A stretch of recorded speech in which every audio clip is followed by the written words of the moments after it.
Hey everybody, I'm glad you're with me. It's another Sunday and we're live on the West Coast. So I'm glad you're with me. I just want to let you know we do have some pictures to get to before I forget. I always do this. I forget to give you how you get your pictures in. It's Zach at motormouth.ca, Z-A-C-K at motormouth.ca, or Z-A-C-K at motormouth.ca for our American friends.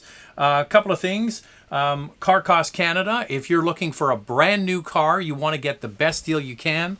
Car Cost is really the name and what it describes. You get the cost that the dealer made to buy the car. So going in knowing what the dealer paid for the car is very impressive and powerful information. So go to carcostcanada.com, sign up using the promo code MOTORMOUTH and become an expert member, and you get a bunch of searches for free.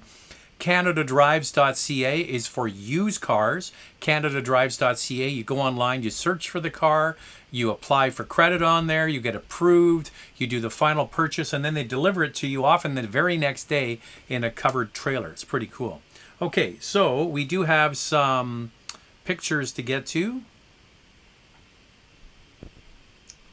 I always make a mess of this, so please bear with. The first one is, this is from Carrie Richardson in Tacoma, Washington, an expat Canadian living down in the U.S. with a brand new Avalon Touring and also a 4Runner Limited in the driveway. Good combination, good Toyota combination. The next one is Brent Morgan, excuse me, sent a picture of the all-new Tesla Model 3, and he was saying, I know there's all these Tesla haters out there. It's not that I hate Tesla. I just find their prices are just astronomical. He says he also has a V8 truck for when they need to tow. There's a happy guy. That's John Pettigrew, a longtime viewer of the live show on the channel. Lives in Eastern Canada, in Moncton, I believe. He just picked this up. It's a Discovery Sport, a 2016 with only 55,000 kilometers on the clock. So that thing is a baby. And then he wrote in, he said, I will say the customer service at the dealership was outstanding. Got it from the Land Rover dealership in Halifax, and the attention to detail and overall experience was amazing, making a big fan of the brand. I know some people talk about the reliability. Time will tell. Yes, it will. Time will tell. We got the Tesla in there. We had John's new Discovery Sport.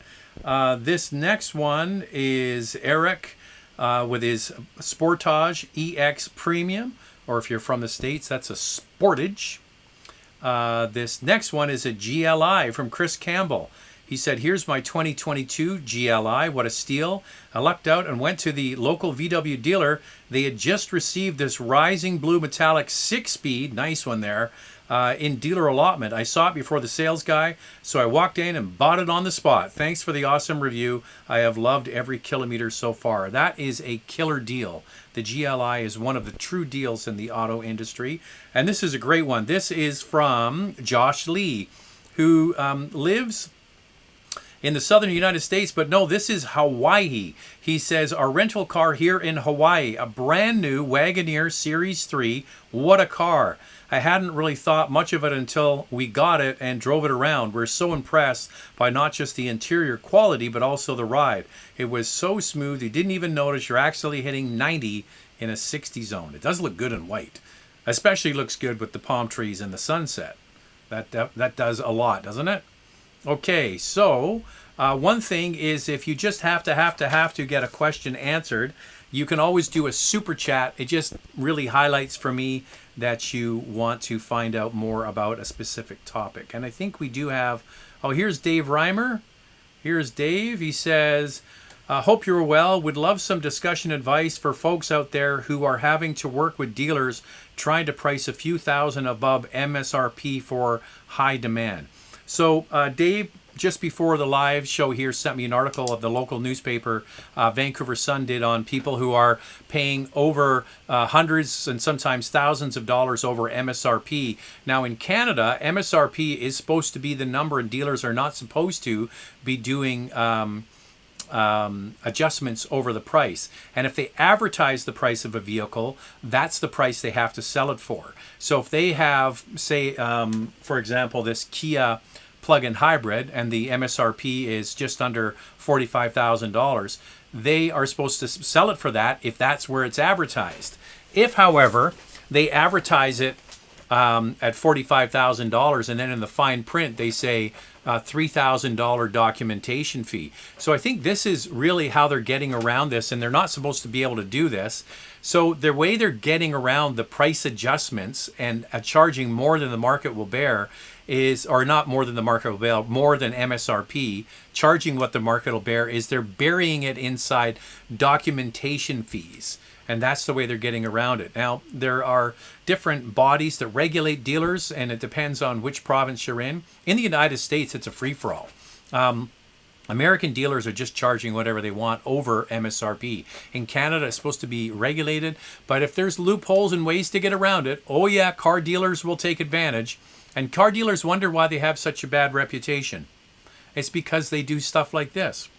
But it is supply and demand. If there's no supply and there's a lot of demand, that does usually affect the price.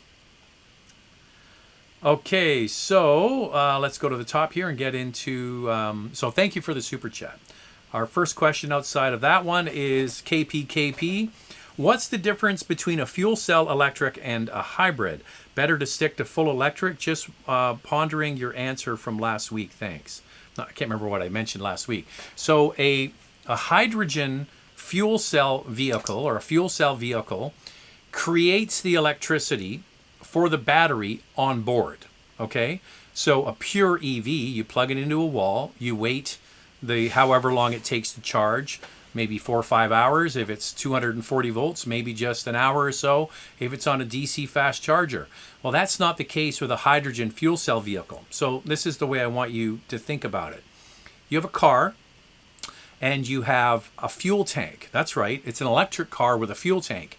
In the fuel tank is where the hydrogen goes. Then the hydrogen then goes through what's called the fuel cell. And when the hydrogen passes through a membrane, it creates electricity. So the byproduct is H2O. That's what comes out the tailpipe. So that electrical charge is what then goes into a very small battery. So the battery for a fuel cell vehicle is just really quite small, very similar to what you would get with a hybrid vehicle, maybe a little bit bigger. And then that electricity goes and powers the electric motor, which moves you down the road. So fuel goes through a fuel cell, creates electricity into a small battery then powers the motors. And the reason they can have a small battery is because the fuel cell is continually making electricity as you're going down the road. This fuel cell doesn't power the wheels. All it does, it's a generator on board using hydrogen. The advantage to this is that you can fill a hydrogen tank in the back of the vehicle or underneath in a very short period of time, similar to filling up a gas tank, about 5 minutes. And then you can go hundreds and hundreds of kilometers of range. The problem is there might not be another filling station where you're going. So that's what a fuel cell vehicle is. It's an electric vehicle, but the electricity is made in the vehicle itself. An electric vehicle where you plug into the wall, well, you get where that comes from. So that's the difference.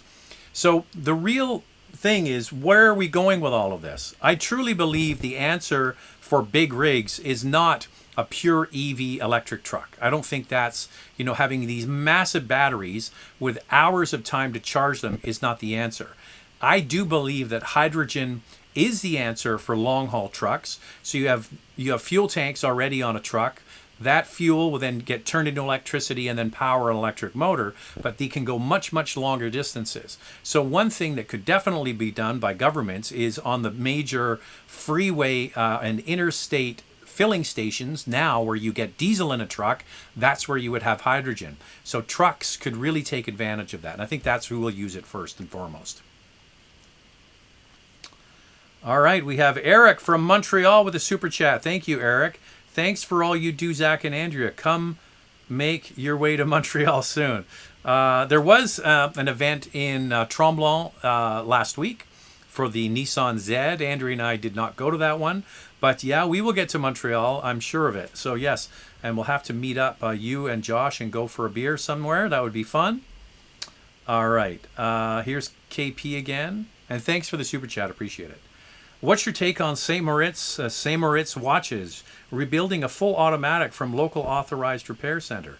Rebuilding a full automatic. I don't really know much about St. Moritz watches. I'm not really down with the brand. I don't know much about them.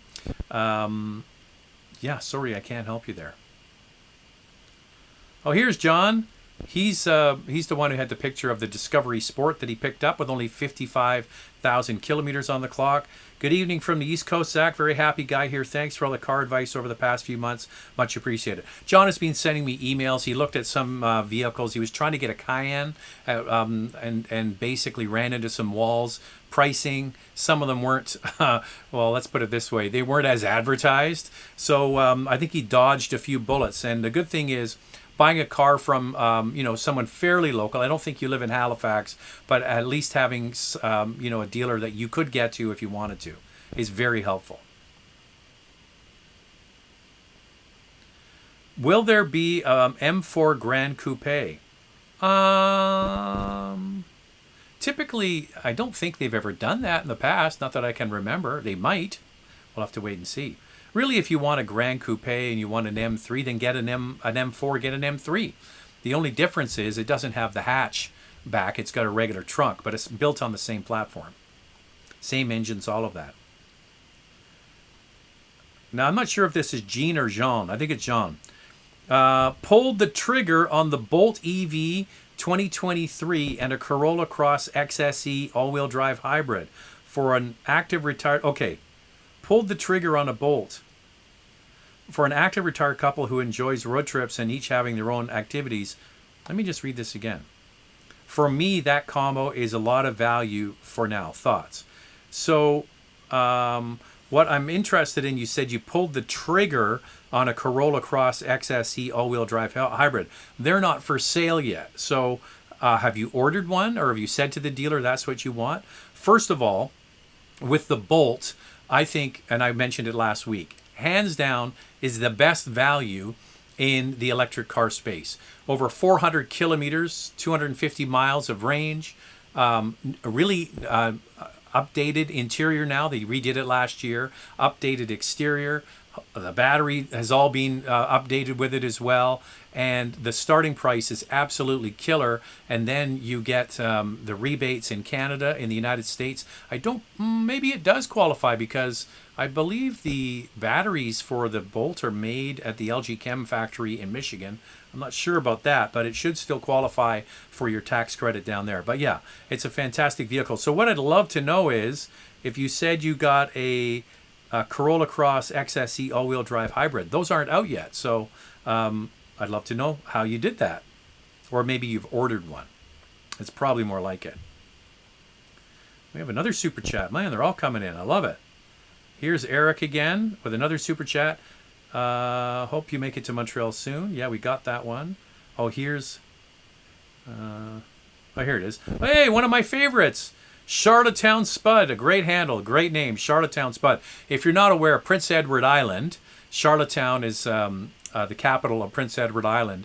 And Prince Edward Island is where, if you're eating French fries that come out of the freezer and they go in the oven, pretty much all of them come from Prince Edward Island, which is why it's called Charlottetown Spud. All right, do you think all these digital displays in cars these days will have issues down the road, expensive to replace? Well, you know what? When the digital dashboards and all that first came out, I was like, oh my God, this is such great technology, all this kind of stuff, and it's real show busy, right? It looks really cool. And then one of the PR people from I won't say which brand, but from a brand, he said to me, having a digital instrument readout is cheaper for the car manufacturers. And so the interesting thing is they've marketed these things as something you want to pay extra for. In actual fact, it's cheaper for them to have everything on a screen than it is to have analog gauges and mechanical things that have to move around. So it's all programming and it's a screen. I don't know if you've ever shopped for an Android tablet. You can buy just a regular tablet or a screen, like a secondary screen, like this is just a screen. It's not a computer, just a screen. If you go for just a regular screen, you can buy them for like cheap. So if you think about what it costs to make these screens, really the rest of it comes with the software. I think you're gonna see that they're cheap. The interesting thing is going to be how long will they be supported in the aftermarket, which is your question. Like in 10 years, when the screen craps out, are you going to be able to get one?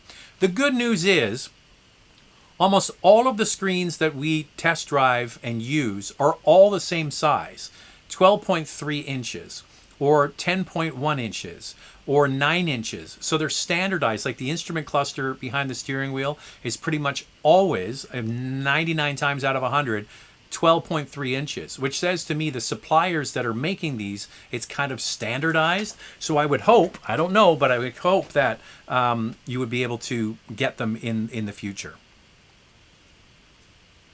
But they're going to be everywhere. Like I really just think it's going to be a plug and play thing if you can get them out of the dash quite easily.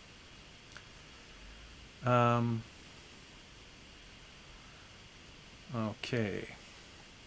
Here's Webb. Hi Zach. Alex Dykes, I don't know who that is, slipped on the most recent Q&A and mentioned that media member has gotten a chance to see the all-new Prius in a previous Toyota event. Any news when it will be revealed publicly? I can't answer that question. I've been sworn to secrecy. All I can tell you is that Alex... Oh, is that Alex on Autos? Is that who you mean? He let it slip that he saw the all-new Prius at a Toyota event. Interesting. Interesting. That's all I can tell you. When are we going to meet aliens? They're coming for cocktails in 35 minutes when I wrap this up. That's when the aliens will be here. Babs, hi Zach. GV60 review soon. Let me get my calendar going here. I can tell you exactly when we've got it. GV60 is coming the week of the 10th. So we'll have it probably the end of that week. Okay? So we're going to get it in just over a week or so. When does the GLC come to the U.S.? Well, first of all, we're going to have to wait until... Yeah, I would say it's probably going to be spring. Probably going to be spring. Typically, the German brands release the car in the model year that it is designated. So they don't do, for the most part, like if you're going to go and buy a Mercedes that comes out this year, it will be a 2022 model. They don't do the 2023 and sell it this year, for the most part. There have been some exceptions to that. What I heard talking to one of the salespeople at Mercedes-Benz is that the car is supposed to be coming in the new year. JMS Mikey, great reviews this week and greetings from Las Vegas. If one of them was given to you, would you choose the Mitsubishi Outlander PHEV or the Kia Sportage PHEV? Well, if I had the price of the Mitsubishi Outlander PHEV, by the way, so we did the Sportage PHEV, and at the beginning of almost a week ago, we did the Mitsubishi PHEV. We were given an exclusive first walk around of the car. Didn't get to drive it, so that's one thing, haven't driven it. And we got the US pricing, but we didn't get the Canadian pricing. So the US pricing is right around $39,000. I would have to sort of compare Canadian because that's what I'm more in tune with. And the range is 61 kilometers. Now, the problem Mitsubishi had is it was talking about the Japanese numbers that they got, which is based on the European test cycle, was over 80 kilometers of electric range. So a lot of people are disappointed that the EPA's official range is only 61 kilometers. Now, other people who have already driven the vehicle in Australia, cars already available in the Southern Hemisphere, so they've driven, people have bought them and are driving them, are getting much better range than that. So on range, the Outlander is definitely better. The Kia, not as good. But the price, I don't know the price. If I knew the price of the Outlander, then I would say I could give you a definitive answer. We have been told that we will be getting a chance to drive it in November. When will you get the CRV to review? Well, I have been emailing Honda for months. They had a test unit to drive in Toronto. We were not invited to go and drive that, which I'm disappointed about. Then the PR person, I emailed and said, where are these CRVs? And he said they're being shipped. They should be in September. So that was last month. It's now October. I emailed again. Where are the CRVs? Oh, they're probably going to be available the end of October, beginning of November. I'm like, what? I wonder if they don't want us to review it because they know we're going to hammer them on their pricing. That's what I think. I kind of wonder if they're basically saying, oh, don't give it to Zach and Andrea. They're going to beat the crap out of us on the pricing because the pricing is whack on the new CRV. Here's James. Thank you, James, for the super chat. Always the quickest hour of my week. Thanks, Zach and Andrea. Thank you. Appreciate that. All right. Up we go again. Let's see if we can catch up where we were.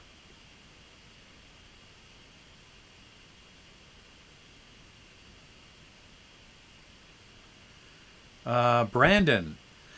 Bought a Bronco Sport Badlands after watching your review. Plastic fantastic. Yeah, it's so true. It is. But you know what? That's okay because it's a Bronco. I mean, I'm a big, okay, so I'm trying to remember, is the Badlands, does it come with the EcoBoost with the 250 horsepower? I think it is. That's a sweet engine. Now, granted, it uses more gas than the 1.5 turbo 3-cylinder, but I would say that it just makes the vehicle so much fun to drive. I like the styling. I like the design inside. Yes, it's plastic fantastic, but it was kind of meant to be that. So, get it dirty, wipe it down. I can give it a bit of a pass for that. Kia Telluride top trim is officially listed $10,000 more than the 2022 equivalent, so to speak. The market is going nuts. I haven't seen any official pricing for the Telluride. It might have been announced, but I just didn't see it. So I apologize. I'll have to look into that. So you're saying the new model has come out and it's $10,000 more? Or it's just the dealers are being douchey dealers and doing that? I'll have to check into that. Thoughts on the new Type R? The new Type R, I have to wait to drive it. I think moving to a four-door sedan was an interesting choice for the Type R. I think it's also probably easier for them to manufacture, having a consistent line. I mean, they can make different models. It's not an issue, but I think there was some savings there. I don't know. I have to drive it. I mean, I just have to wait until I drive it. I mean, it's going to be fantastic. I know that. The regular Integra that we get now with the 200 horsepower is a fantastic driving car. Price is crazy, but I don't know I'll have to wait until we get it. Ted is saying, even with a car cost report, are dealers even discounting anymore? I see outrageous admin fees for so many manufacturers. Any feedback on the Audi e-tron? Thanks. Thanks for reminding us. We were told by the dealer here the Audi e-tron would be coming anytime now. So what I'm going to do is I'm going to send them an email and see if we can get it. They did say we could grab it when it comes in. So thanks for the reminder on that. Yeah, I mean, this is a great tool for you to have as a bargaining tool. But, I mean, if you're in there trying to get a deal on a car that everybody wants and there's none available, well, why would the dealer do that? I mean, it's just, we're living in extraordinary times, and I think it's just a crappy time to have to be out in the market to buy a car. Andrea and I were at the mall this morning. When she wanted to go and buy something. We went there before it got crazy busy, so we went first thing in the morning when it opened up, and we got recognized at the Uniqlo store. And this guy who was talking to us, and basically is talking about all these new cars, and I said, listen, the best car you have is the one you're driving. So we've got to ride this out for even longer. I don't know how long that's going to take for supply shortages and the inflation that we're dealing with, but going out and buying a car now is not easy, and especially the used market's crazy. It is moderating a bit in the used market, but still from very lofty heights. So my advice is the same. If you have a car that's running, it might be worth it to invest a little money, and maybe it needs new brakes and tires, and just keep it going for a little bit longer is not a bad way to go. Here's Rye Clark, also from the East Coast. but you're getting Honda resale kind of whack. I think what he's talking about is my comment about the Honda CR-V pricing. Yeah, I mean, I don't know. Sure, it's going to be worth more in the used market, but you paid more for it. So that just is the way it goes. Here's Mr. Spud again. Go Civic Si or spend $5,000 more and get the Elantra N. Are you talking about over the Type R? I mean, I think he had a Type R, didn't you? Right below Charlottetown. I think you did. So the SI is a fantastic car. I'm a big, big fan of the SI.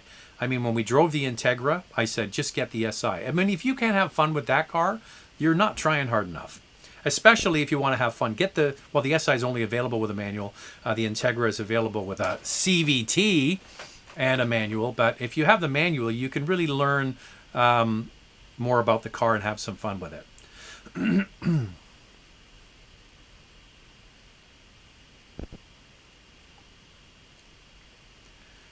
The next one is, Zach, I'm planning on getting a mid-size 3-row SUV. I was thinking about Highlander or maybe a Telluride. What would you recommend? Well, my favorite is the Telluride. There's absolutely no question about it. Now, the Palisade is fantastic as well. One is just a little bit more upscale looking.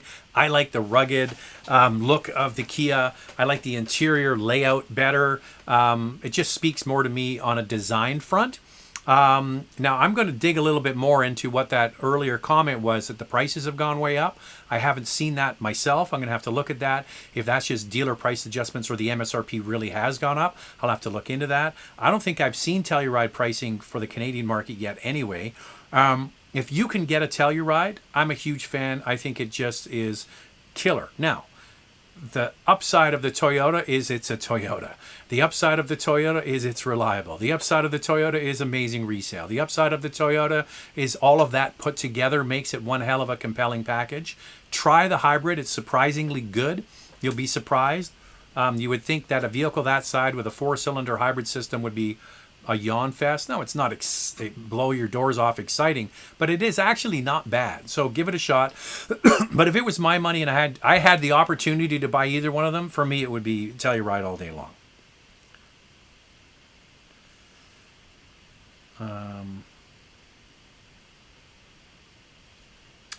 All right, where was I here? This is from Stephen Wong.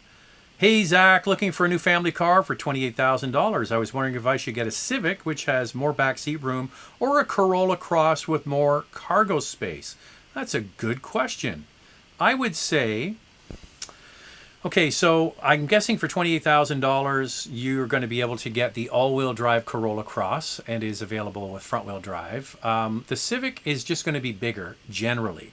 Really big back seat room, and the cargo area is really quite big, and you can put the seats down and you get a lot of space. The Civic base model, the 2-liter, easily you could get that for under $28,000, even though the price has gone up. It starts at $26,000 now. It's a very good car. We have a Civic, you know that, and we're very happy with it. So there's no wrong answer here. I would say that the Civic is a more polished car on road. You are going to notice a drivability difference with the Civic. It has a more road presence. It sits on the road and it handles better. It is a car, not a crossover. But there's definitely a compelling story to be made for the Corolla Cross, especially functionality in the cargo area. So either one of these are fine. I suggest you go to the dealers and get in and out of them. They maybe not let you take one for a drive, but at least check them out. If it was like, if you just asked me quick, which one would you get? I would probably say Civic. It's a great car. Here's Joanna Bach. Zach, love your show and love you and Andrea's reviews. Thank you. About to put myself on a list for an ID4 2023. Very excited and nervous. The jump from 2004 Matrix to a full Eevee is a big one. I bet that is a huge jump. And you're also going from the Stone Age to light speed in the future when you're getting in the ID4. I still believe that in the SUV space, the ID4 is the best deal. They even brought out a less expensive, less powerful, less range on one of the ID4s, the base model. So they, to their credit, Volkswagen is trying to offer a more attainable model. So I say good for you. What I like about the ID4 is the shape of it, and the functionality of it is exactly what people expect in a compact SUV. Kind of looks like a Tiguan, but it's just electric. The interior is roomy, good cargo space, and all of that. The dashboard does have the swipey haptic feedback stuff. I'm not a huge fan of it, but it wouldn't deter me from buying the vehicle. So I think you've got a good choice there. It's going to be incredibly fast compared to your Matrix, that's for sure. Here's Danny with the super chat. Thank you. Wow, you guys have been very generous with the super chats. I appreciate it. Do you sometimes go through Canadian winters with two-wheel drive vehicles with winter tires, or do you solely rely on all-wheel drive, thinking about getting a new vehicle in the mid-Atlantic area of the United States? Listen, it all comes down to two things: the tires and your brains, and how you drive the vehicle. So we had, so here in Vancouver, we had two 7 Series, BMW 7 Series, rear-wheel drive, and we had a BMW station wagon, a 5 Series station wagon with two-wheel drive. And I always put winter tires on. Now, some people say, why do you need winter tires in Vancouver? Well, it does snow here. It doesn't snow as much as we get in other parts of Canada, but we also get what's called the freeze and the thaw cycle. So during the day in January, February, the temperature will go just above the freezing mark by a few degrees, and everything starts to melt. And then at nighttime, the temperature goes below the freezing mark, and everything freezes over. So that thaw and freeze cycle creates a lot of ice and slippery black ice conditions. So I always drive, and we can also get big dumps of snow. I'll do it in feet because you're from the U.S. We've had easily 2-3 feet of snow here in a big snowstorm. And I remember our 7 Series, we had a 740i IS, so it was the one that was in the James Bond movie. And with good winter tires, you will be fine. You've got traction control, you've got stability control, and you've also got the gray matter between your ears. So if you drive with, due attention to what you're driving with and in the parameters of what the car can do, you'll be totally fine with a two-wheel drive car. But spend the money on a good set of winter tires. Don't buy cheap Chinese no-name tires. Invest and buy good quality brand name tires from companies that invest in the technology. All right, we've got 331 people on board right now and 83 thumbs up. If you guys could smash the thumbs up, that would help. I've noticed taking the summer off from the live shows and then coming back, the audience is a little bit smaller. Not much, but just a little bit smaller. But every week it's going to slowly build back up to where we were when we shut it all down in June. And I think I'm going to do that every summer because it's tough in the summer. There's so much stuff going on. We'll kind of do like TV season, right? The fall season, we start back up. We go through the winter and the spring and then take the summer off, just like they do on the TV channels. We'll do that each year.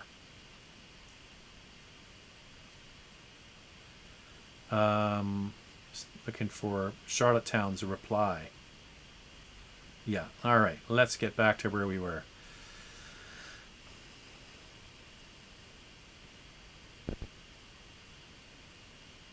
Sorry, guys. Just got to catch up where we were. It's all these questions coming in, which I love.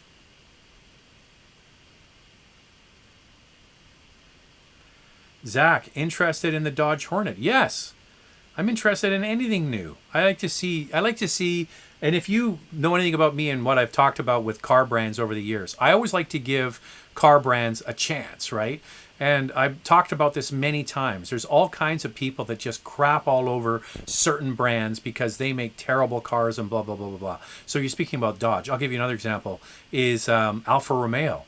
Like, everybody talks about Alfa Romeo and they're absolute junk, and why would anybody buy one? I got to tell you, we have received more feedback from people who have bought Alfa Romeos and absolutely love them and have had no trouble with them. And every time I drive one, I'm just like, wow, I love these cars. They're just so good to drive. So I would personally buy or lease. I would lease an Alfa Romeo. So yeah, I can't wait to see what they do, because I think that in every company, there's some great products. I know that FCA Stellantis has got some good stuff, and I'm looking forward to driving it. James thinks that Teslas will be bricks after 10 years. I don't know about that. Hi, Zach. Tired of people driving at night thinking their daytime LED running lights are headlights. Canadian regulations should be updated to automatically turn on headlights at night. That has happened. A lot of people complained, and it seems to me, what I see anyway, it's Toyotas. You know, German cars, as soon as you start the car, all the lights come on. I don't know why other brands can't do this. Toyota seems to be a real challenge, and now the legislation has done exactly what you're talking about. When you turn the car on, the lights come on.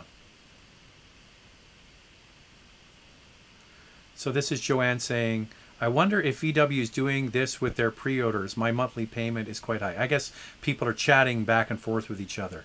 Sanjib is here. Hey, Zach, what are your opinion of the Genesis GV70 2.5T and the BMW X3 M40i? Well, you're talking about peaches and bananas. They're very different. What they have in common is that they're premium and luxury compact SUVs. That's really where it ends, because what's under the hood is very different. I think that the 2.5T of the GV70 is the one I would buy. So yes, I've driven the higher output 3.5 turbo, but the pricing moves it into a space where I don't really think it competes. The base 2.5T in the Genesis is the one I would buy. Then on the BMW side, if I could afford it, now it's an expensive vehicle, the M40i is a fantastic engine, a fantastic product, and the BMW X3 that I would get myself, because that inline twin turbo 3-liter 6-cylinder with like 386 horsepower, I think it is, just under 400 horsepower, is an absolute monster and will not be here forever. Like, I can tell you that. It is going to eventually go away, and it is absolutely a blast to drive. So if it's between the two and you can afford both, get the BMW.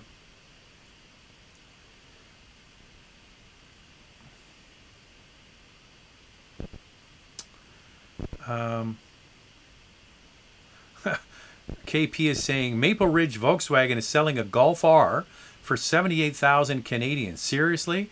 You know what? I just like people send me links to cars that are for sale. Who sent it to me from Quebec? Anyway, it was like Ioniq 5 for like $80,000 Canadian. And I'm like, well, it's one thing for the dealer to put a crazy price like that on the car. What I want to meet the person that's going to pay that. Okay? So if you've got a Golf R for sale for $78,000 Canadian plus taxes and fees, I want to meet the idiot that's paying that. I want to shake their head and go, what are you thinking? Like, that's crazy. Here's Eric again. Went to our local Subaru dealer with a friend, and they wouldn't sell him a new car unless he had a trade-in. Justification, they want to maximize every transaction. Is this legal? Well, they are independent businesses. I guess they can do kind of that sort of stuff if they want. I would definitely call Subaru Canada and talk to their customer satisfaction team and say, is this really what you want your dealers to be doing? So the thing is, they want to trade in so that they can make money on that too. So they're not just happy getting full retail for the new car. They want to flip your used car. And trust me, they're not going to give you full retail for that. You know what? I always say this. Look at car dealers as shoe stores. You go into the mall and you walk into a shoe store and you try on a pair of shoes and they're too tight, they don't fit well, they're not comfortable. Are you going to buy it? No, you're going to say thank you very much. You're going to walk out down the mall to another shoe store and try on another pair of shoes. So car dealers are just shoe stores, and all those shoes are their inventory.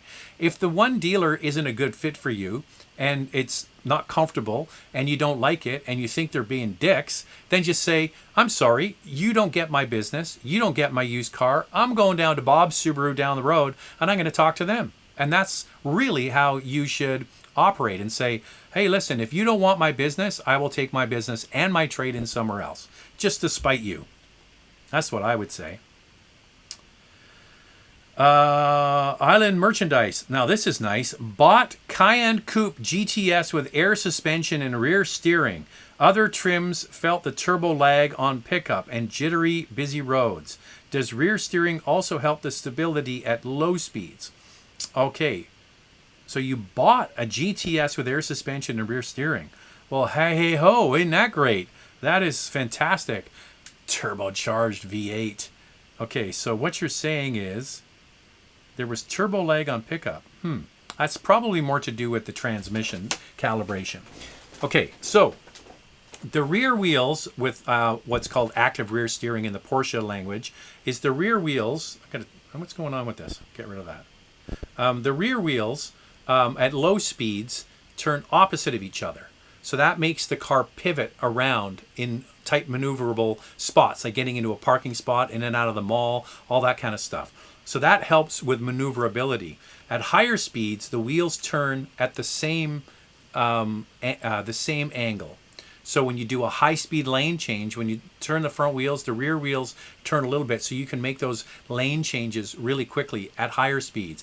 And then at low speeds, they go opposite to each other.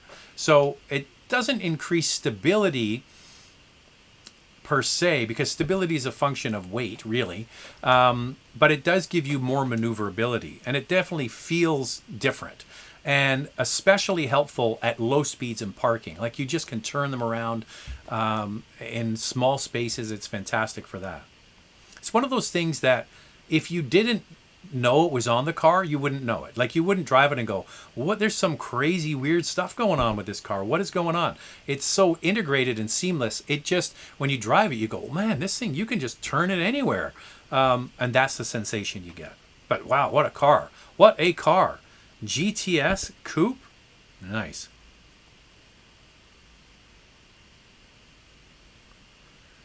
I hope to God people aren't paying over MSRP like in the US. Well, listen, I think if your car gets written off in a wreck and you got to go and get another car, or you get divorced and your wife takes your car, you need a car, your car just craps out, engine blows up, you got to get another car. It's tough, man. I mean, if you're out there and you have to buy a new car, it's not a good position to be in.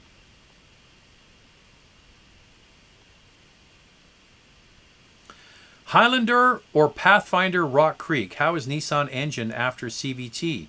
I have a 2018 Nissan Rogue with CVT. Is terrible for me. Okay, so the engine is the same. It's a 3.5 liter V6, just under 300 horsepower. What has changed is they've gone to a 9-speed automatic transmission. So they took out the CVT out of the Pathfinder and they've gone to a conventional automatic. It does make it much better. We found in our experience the transmission was slow to inputs. It took a while to downshift. It seemed to us it was calibrated to go to the highest gear possible to save fuel. We drove the Infinity version, the QX60, and thought it was much better. Now, we only drove them when they first came out. They might have changed through software. It's all software driven, the programming of the transmission. So I'd say if you can get a chance to drive it, drive it. But yes, it is not. It is a much improved product because they've gone away from the CVT.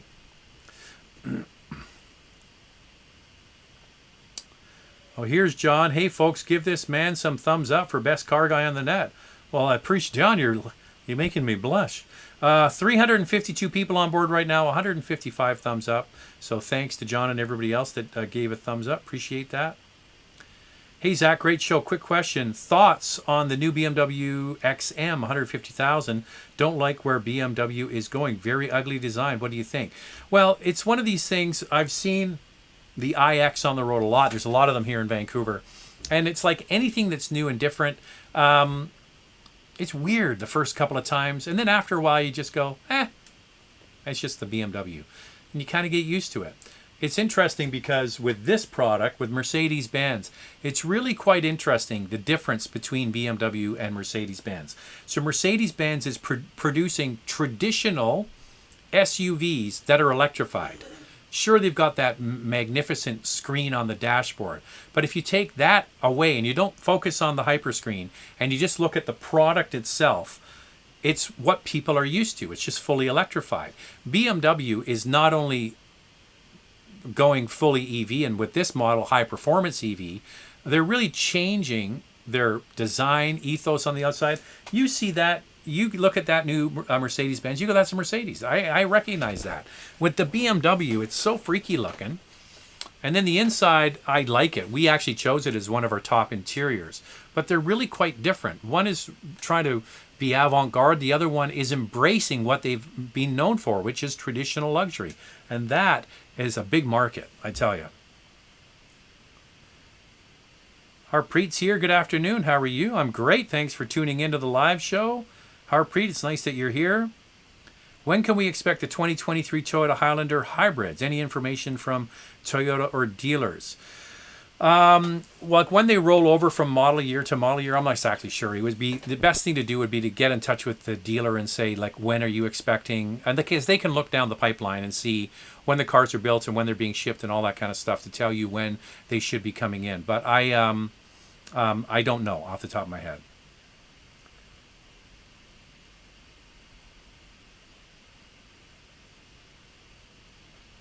Wow, here's Joanne again. My dealer said 2 years for the Highlander hybrid. Ouch, that's crazy. Here's Hugo. Here in Calgary, I was offered by a Kia dealer an incoming HEV Sportage for $61,500 plus taxes. I wrote to Kia Canada to complain with no answer. Huh.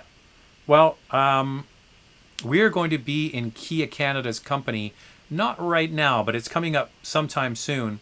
And it's definitely something we're going to be on another event this week with another brand and ask them how they're dealing with it. I think it's really hard for these companies to manage the dealerships. This is what I say to the car executives. I said it costs billions of dollars to engineer and develop and design a car. Billions of dollars for a new car. Millions of dollars to market it, and then you get some guy with a cheap suit and a pack of cigarettes can blow the whole perception. So they've cultivated this car, they've marketed the car, and then they get a guy, hey, what, sweetheart, what's it going to take to get you into this new car? Just $61,500? We got a Sportage for you? We'll get you a good deal. I mean, that kind of crap, it's not good business. So I'm not sure how they crack down on it, but I'm guessing some brands are better than others. Eric Black, do you think some internal combustion engine cars will be more valuable once 2035 comes around? Well, it's funny, Eric, we were in Denver for the EQS release, and we were sitting at a table next to a bunch of journalists from Holland, from the Netherlands, sitting next to a well-known journalist, and I asked, what is your mandate for electrification in the Netherlands? Is it 2030, 2035? He says, well, they're going back and forth. Sometimes they say it's 2035. And then I said, well, you're in the car game, I'm in the car game. Do you think they're actually going to be able to achieve this? And he said, point blank to me, no.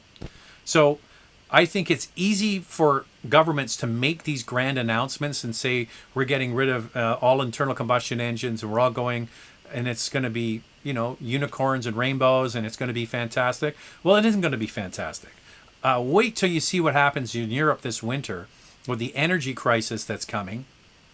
And people are really waking up to the fact that energy lubricates everything in our society. And if energy prices are high, then everything is expensive. We've seen that with inflation. So to replace that very dense energy source, which is oil, which the world really runs on, with something else is not going to be easy. And for those who think it is going to be easy, it's folly. For example, California just announced they're getting rid of all internal combustion engines by 2035. And then what did they do? Within a week, it was the Labor Day long weekend, and they asked people with electric cars not to charge their cars on the weekend because the grid couldn't support it due to a heat wave. So if we had governments that actually planned long term, instead of just planning for the next election cycle, which is 2 or 4 years, and actually said, we're going to stimulate the grid, we're going to stimulate charging, we're going to stimulate infrastructure, so that when people do make that march towards electrification, there will be support there to make sure that you could do it. But I don't see anybody talking about that. I don't see anybody. I mean, they have done in the new bill in the U.S. said they're going to put money towards EV charging infrastructure. But in our country here in Canada, I don't hear anybody anything out of Trudeau's mouth saying, we're going to build the infrastructure to make this happen. So I would love, instead of giving people $5,000 off electric cars that they can sell like that anyway, put that money into infrastructure. So back to your question, are internal combustion engine cars going to be worth more? I don't think they're going away. I think Toyota's approach is absolutely the right one. Hybrids, plug-in hybrids, pure EVs, and fuel cell vehicles, depending on the market, the maturity of the grid, the expense of which the population can afford these vehicles. So if you're in a developed country like the United States or France or UK, you might be able to afford an electric car. But if you're in an emerging country that can't afford a pure EV, well, that's where you're going to get efficient hybrids and plug-ins. That's where I think it's going to go. I think their way of doing it is actually, for the long term, smarter. I think collectible internal combustion engine cars are going to be highly collectible when we get closer to that. Cade Foster, what are your initial thoughts on the upcoming Chevy Equinox? Well, if you've been watching this live stream at all over the last few months or years, I've been talking about the one thing I'm most encouraged about with General Motors is their price competitiveness. The best deal in the EV space, period, is the Chevy Bolt. Nothing can touch it when it comes to price. And then when you throw in those ridiculous rebates, it makes it ridiculously cheap. And then they've made the announcement it's going to be $30,000 for a Chevy Equinox. So it's basically the hottest segment of the market, compact SUV. The Equinox sells there now. And it's going to be fully electric, and it's going to be $30,000 American or $35,000 Canadian. If they can actually make them on scale, they'll have a winner on their hands. But we're hearing all kinds of stories. The charging infrastructure doesn't support all of these new vehicles coming on. That's my thought, is we really need to focus on that side first. Are you going to review the 2023 Toyota Highlander this week? No, we just had the Highlander a few weeks ago. We mentioned the updates that are coming. As soon as we get it with the new Turbo 4, we will get our hands on it.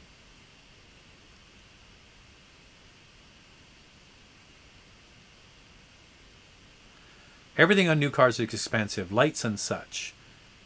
To clarify, this is John earlier saying, placed an order for a Bolt EV and Corolla Cross XSE hybrid. Okay, so what I would like to know is what their estimate is for the price of that of the Corolla Cross, because we haven't seen any pricing on the Corolla Cross at all. So that's good.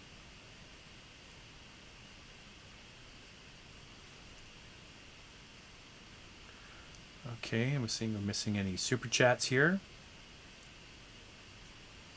Okay.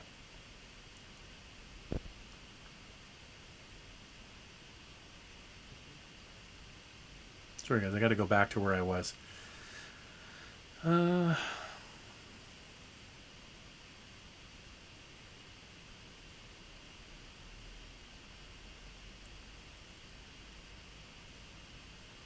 Sorry everybody. I'm just trying to catch up where I was here. I got lots of people chiming in right now. 389 people on board, 200 thumbs up. Thank you guys so much for that. It means a lot. Okay, I found out where I was.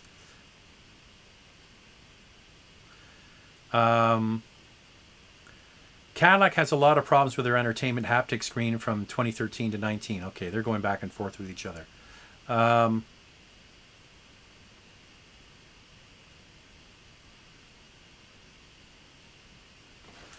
I just watched your RAV4 versus Ford Escape Hybrid comparison. That's like a few years ago now. I'm looking to trade in my GTI for better gas mileage and leaning towards Toyota. Well, if you got to hand it to Toyota. They're synonymous with fuel economy and hybrid system. I mean, if you're getting rid of a GTI and you're going into a Toyota hybrid, it's going to be a bit of a yawn fest. But what you've got to get excited about is the fuel savings. So my brother has a Prius, a regular Prius, and he gets off on seeing how crazy the mileage he can get out of it. So that's his fun when he drives it. So it won't be like a GTI, I'll tell you that. Do you think the tax credits for EVs will be back? So this is in the United States. So they passed this big bill in the U.S. What they're trying to do is they're trying to basically block batteries, cheaper batteries coming from China into cars that are then sold into the United States. So basically, it's a protectionist bill. So yes, they're going to offer tax credits. The tax credits haven't gone anywhere. It's just that the cars have to qualify. So first of all, the car has to be assembled in North America. And the Canadian government was pushing really hard with the Americans because initially it was going to be just Canada. Sorry, just the United States. The car had to be made in the United States. And then the Canadian government, to their credit, said, listen, our supply chains are so integrated north and south of the border and south to Mexico as well. All of these cars are assembled and parts are moved all across North America. So please include the North American region as a place where vehicles have to be assembled. So in the new tax credits, so the vehicle has to be assembled in North America, not just the United States. Then the batteries have to also be made in North America in order to get that tax credit. So over 70% of the vehicles that before qualified no longer qualify.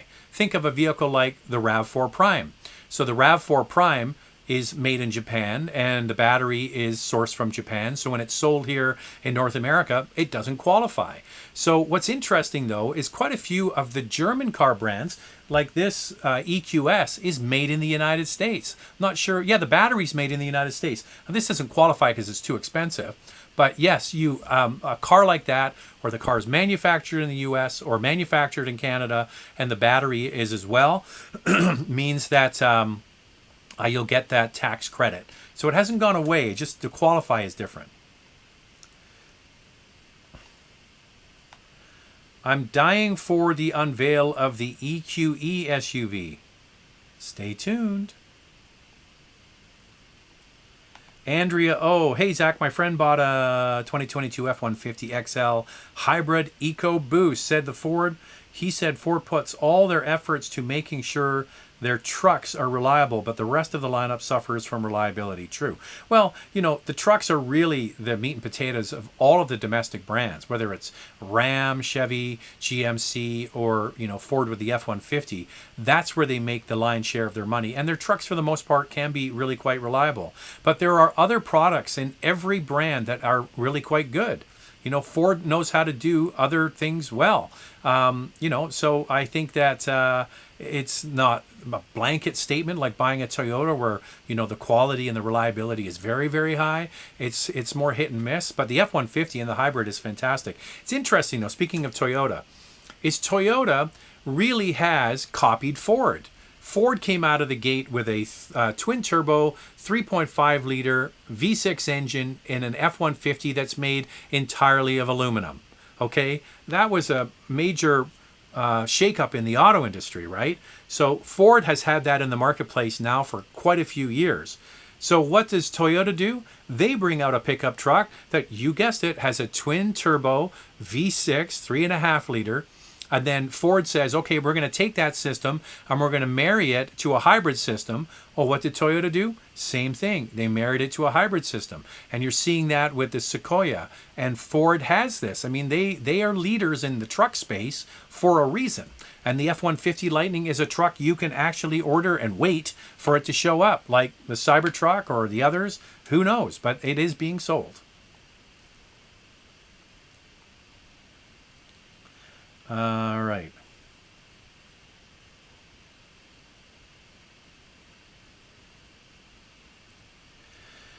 Can you feature the Neo ET5 or ET7? Well, we don't have Neos here to drive, so I apologize. When we get a chance, I'd love to.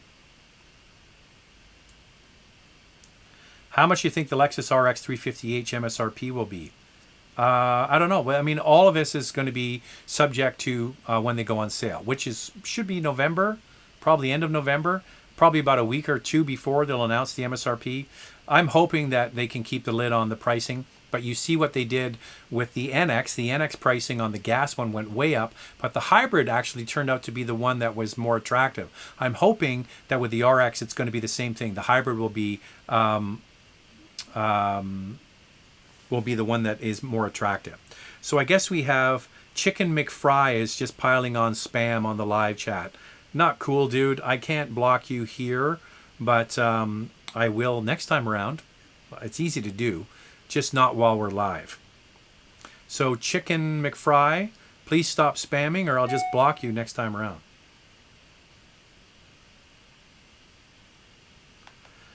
I was considering PHEV, but with gas prices over $6 US now and smog checks maintenance, I'll be going full on electric. There you go. It's all personal decision. Where you live, your setup. Like a big part of it is where you live. If you live in a condo or an apartment building and there's nowhere to plug in, an EV isn't going to be the answer for you. Probably a straight hybrid is the answer for you. Even where we live, it's a struggle to plug in a car because this house that I'm in here is 100 years old. I have lane access at the back, but I don't have a 240 volt charger back there. I have to redo my whole garage, the back of my laneway, the whole thing. It would be thousands and thousands of dollars to do that. And right now I'm not willing to do it. Probably will one day because we do get so many EVs in to test drive. So now what I do is I go to the fast charging that's down the road. I sit there for an hour and get it to charge up. But yeah, and so if you're in a suburban house with a driveway and an easy for an electrician to come in and put 240 volts in, go for it. Why did Honda give up on PHEVs without an EV platform of their own and the GM platform not available yet? So we're talking about next year, 2023 is where we're going to have, what's it called again? The Prologue from Honda coming on the Ultium platform that's shared with General Motors. It's cost sharing. We're like I mentioned earlier, it costs billions of dollars to make a car, millions of dollars to market a car.